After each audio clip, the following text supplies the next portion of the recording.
Assalamu alaikum, Kırgız эл мекендештер. Мен Тавалдиев Айдарбек, Токтогул район Төркент айылынын жарандык активист. Биз ушу Сарпашев Тайырбектин агаларынын бир туугандарынын мыйзамсыз менчиктештирип алган жерлери, сарайлары, документтери менен далилдеп комиссия түзүп, администрация жетекчиси Талай Ташевич комиссия түзүп, бизге жерлери, сарайлары мыйзамсыз деп өткөрүп берсе да ошол зданияларды дагы деле ала албай атабыз. Бизди Токтогул районунун прокурору мени чакырып алды кабинетине. Мына жакында универмагы, гаражы, жерлери, бүт документтери туура эмес болуп чыгып атат. Өтөт, кичине сабыр кылып тургула деди эле. Алыбыз козу алмашып кеттир. Башка жака кетип калып, дагы калдык. Ушинтип эле 6-7 жылдан бери сүйрөлүп келатабыз. Камчыбек Кыдыршаевич, Садыр Нуркожоевич, сиздерден көптөн көп суранат элек ушул документтери туура эмес болсо дагы, бизде бир эле жери туура эмес, бир тамгасы туура эмес болуп калса дагы, бизде ар кандай сот жообуна тартылып, туура эмес эмелер болот.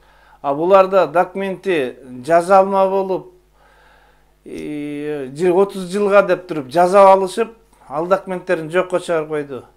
Бизде мурунку айыл өкмөт мергенбай Карабаловичтин ошол жерлерге кол коюп берген деген следствиянын эмесинде ошентип жүрсө дагы эч кимиси жоопко тартылбай эле, дагы эле ушу эмелерин ала, зданияларын ала албай келатабыз, жерлерин ала албай келатабыз.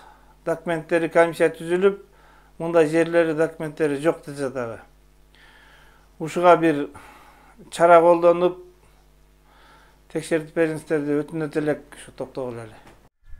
Эми ал мындайраак туугандарына жастырган, ошентип атып, билбейм, биз өзүбүз билгенден 90 гектардай жери бар деп айтылат. Анан точносын билбейбиз, биз 30 гектарын кайтарып алдык. Бейикте 10 гектар, 9 гектар 10 сотугу бар.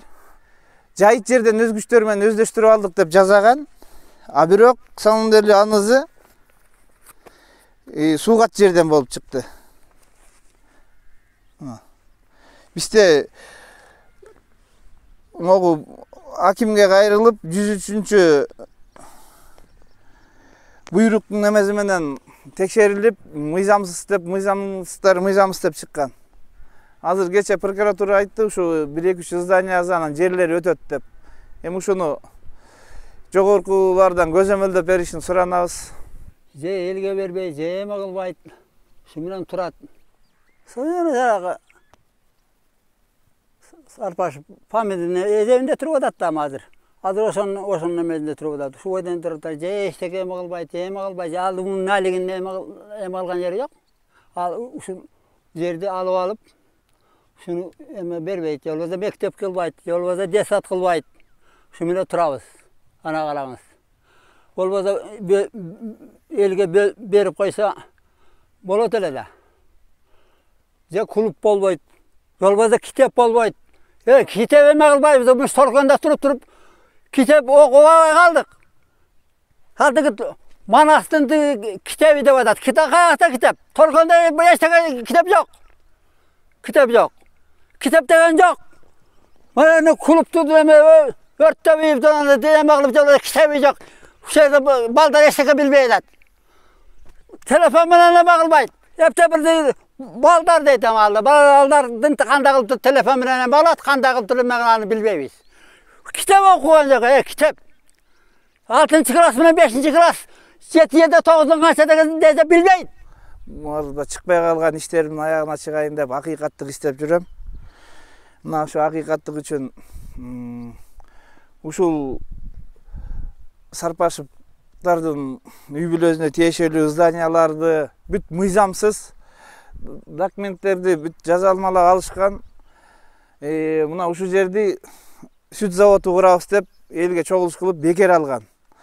Bundan kança деген безбезни кредит алып, аны өздөрүнө пайдаланып туруп, бул здание ушумайынча банкрот болду деп здание калды. Же элге пайда жок, же өздөрүнө пайда жок, же айыл өкмөткө өткөрүп бербейт. Документтери туура эмес болсо дагы. Ушу акыйкат үчүн мына 6-7 жыл болду чуркап жүрөбүз. Же зданияларын өткөрүп беришпейт.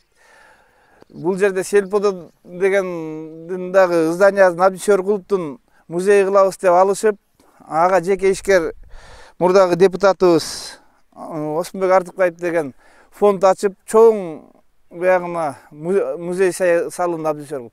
Тиги зданияны тиги Сарпашевтар кайра менчиктеп алды дагы. Эч жерге төлөдү деген. Биз ошолордун баардыгын изилдеп, документи жок, төлөнбөгөн деген эмелерден бери тактаганбыз. Анан кийин Тайырбек Сарпашев бир туугандар менен бизге ошо зданияны балдарга өткөрүп берем, жаштарга садик кылабы, эмне кылат деген, ошо боюнча анызын да өткөрүп берген жок, алаксытышып. Мына мунузун дагы же мектепке берип койбойт, же садикке берип коюшпайт. Ушу 20-30 жылдан бери кармап эле турушат. Беке малкана болуп калды. Мал эле камайт, эл алып келип түшкүзүн, огородко түшкөн малдарды ушеке камашат. Биз ушу суранат элек акыйкат үчүн Садыр Нуркожоев, Камчыбек Кыдыршаевичтерден. Ушу акыйкаттык үчүн ушулардын эмесин изилдеп бериңиздер. Бул жерде Сарпашев Тазыбек деген айыл чарба департаментинин жетекчиси болуп туруп, үрөнчүлүк, кетменте үрөнчүлүк завкозу бар болчу Торкент айылында. Эмес жоюлуп кеткенден кийин 25-тик деп ушу кампа, гараж, Ыкын деген акени ошо эмен башчысы кылып, анан ошо кампаны алып Ыкын аке алып калды, өзү жетекчи болуп туруп, кампаны өзүнө менчиктештирип, жогору жакта кампа бар, аны дагы өзүнө менчиктештирип алды. Тайырбек Сарпашевдин бир тууганы Тазыбек Сарпашев департамент жетекчиси болуп, сатсын деп балазына берет. Балазы 15.400-кө чоң Торкент айылынын үрөнчүлүк кампасына балазына сатып атышат. Кол койгон Памир, Манам, Шыкын өзүнүн бир тууганы, өзүнө караштуу эмелери менен эле 3 бир тууган менчиктештирип алган. Азыр баардык жерге президенттин жарлыгы менен 1 метр жер калбай бүт айдоо жерлер айдалды. Кудай буйруза түшүм жакшы болот, жаанчыл болуп атат. Эми ошо кампасы жок, каяка сакташат? Азыр бул кампаны дагы берип айтышат.